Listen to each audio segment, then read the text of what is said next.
नमस्कार दोस्तों, मैं युवा यादव सॉल्यूशन से आज हम लोग बात करने वाले हैं गूगल। जानते होंगे आपने गूगल के बारे में, मेरे से बेहतर आप जानते होंगे गूगल के बारे में। क्या है गूगल की रणनीति और क्या-क्या कर रहा है गूगल इसके बारे में। आप लोगों से बार-बार कहा जा रहा है कि इंडियन का जो एजुकेशन सिस्टम है, ये लॉर्ड मैकाले का एजुकेशन सिस्टम है, लेकिन आप लोग समझने का प्रयास ही नहीं कर रहे हैं। आप लोग चाह रहे हैं कि बना-बनाया एक रास्ता मिल जाए, उस पे बस अपने आप को कंफर्टेबल ज़ोन में रखूँ, बस मेरा वही रास्ता रहेगा। आज के टाइम में गूगल ने दिखा दिया ना आपको कि आप कैसे एक-दूसरे के गुलाम हो चुके हैं। पहले फिजिकली आती थी, पहले ब्रिटिश कंपनियाँ फिजिकली आती थी आपको गुलाम बनाने के लिए, लेकिन अभी के टाइम में ऑनलाइन आ रही है और आज के गुलाम बना रही है और आगे गुलाम बनाने वाली है। अभी आप उसका ट्रेलर देख रहे हैं। आपने हाल ही में देखा होगा रिसेंटली कि गूगल के प्ले स्टोर से भारतीय 10 सॉफ्टवेयर को फाइनली डिलीट कर दिया गया था। क्यों कह रहा हूँ? इसके बारे में आगे ट्विस्ट होने वाला है। आप वीडियो में बने रहे, मैं आपको ज़रूर बताने वाला हूँ, ठीक है? डिलीट कर दिया गया था। जैसे उसमें आपका नाम दिखा होगा शादी.com, कुकू एफएम, क्यूक, मैट्रिमोनी, ऐसे 10 ऐप्स को डिलीट कर दिया गया था। क्यों डिलीट कर दिया गया था? इसके बारे में हम लोग जानते हैं। जैसे कि जो भी सॉफ्टवेयर थे, इन सॉफ्टवेयर से गूगल कह रहा था कि प्ले स्टोर के माध्यम से आपने मेरा ऐप्स रखा है, इस सॉफ्टवेयर के ज़रिए आप पैसे कमा रहे हैं, उस पैसे को आप 30% मुझे पे करें।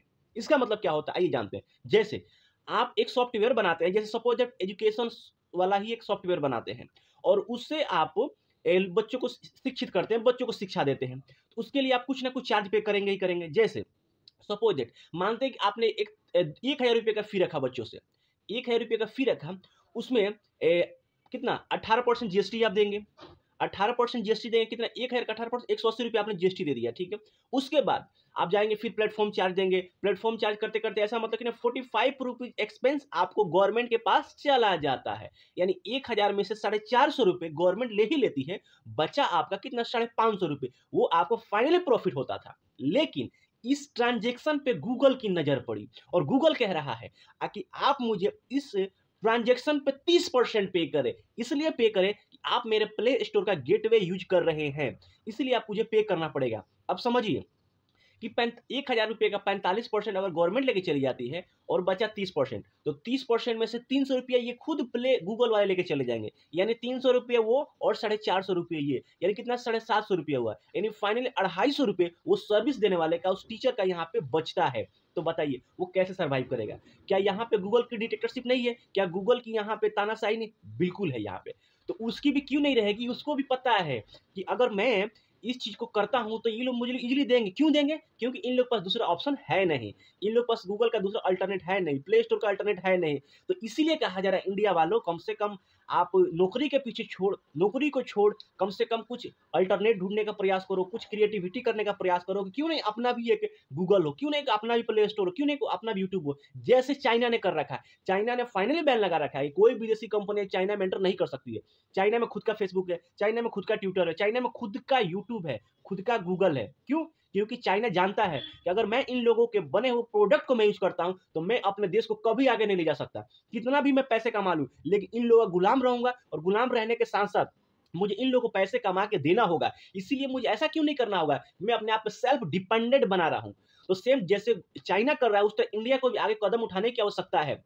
लेकिन फाइनली अश्विनी वैष्णव जी ने कहा कि हम अपने स्टार्टअप को बचाएँगे, अपनी स्टार्टअप को सुरक्षा देंगे और उन्होंने जाके गूगल से बात किया और गूगल को यहाँ पे जितने भी ऐप्स को उसने डिलिस्ट किया था, उस डिलिस्ट वाले ऐप्स को फिर से प्ले स्टोर पे रखा गया, यानी प्ले स्टोर पे रिटर्न किया गया और फाइनली प्ले स्टोर पे आपको दिख रहा है। तो यहाँ पे सबसे बड़ी बात ये नहीं कि प्ले स्टोर से हटाना फिर प्ले स्टोर पे डालना, ये बात नहीं है। बात ये है कि गूगल का ये पहला ये टेस्टिंग था। ये फ़िल्टर टेस्ट था। आगे इंडिया में अगर मैं ऐसा फ्यूचर में करता हूँ तो क्या पास होगा कि नहीं होगा? क्या इंडिया वाले क्या इस पे कितना मतलब क्या नाराज़गी जताते हैं, कि क्या रिएक्शन करते हैं? रिएक्शन का टेस्टिंग था। तो समझिए ये मात्र 10 ऐप्स पे किया गया। आने वाले फ्यूचर में इससे भी बड़ा गूगल इंडिया को गुलाम करने की साजिश कर रहा है। तो इससे हम लोग समझने की आवश्यकता है कि क्यों नहीं हम लोग एक दूसरा अपना वेरिएंट इसका तैयार करें, क्यों नहीं इसका एक अल्टरनेट तैयार करें, जो हम लोग को सेल्फ डिपेंडेंट बनाने में मदद करे। और आज के टाइम में देखा जा रहा है कि गूगल से लेके, यूट्यूब से लेके, फेसबुक से लेके हर चीज़ गूगल का ही है। और सबसे बड़ी बात जो शिकायत मैं करने के लिए आपके पास आया हूँ, ये गूगल के प्लेटफ़ॉर्म यूट्यूब से ही कर रहा हूँ मैं आपको।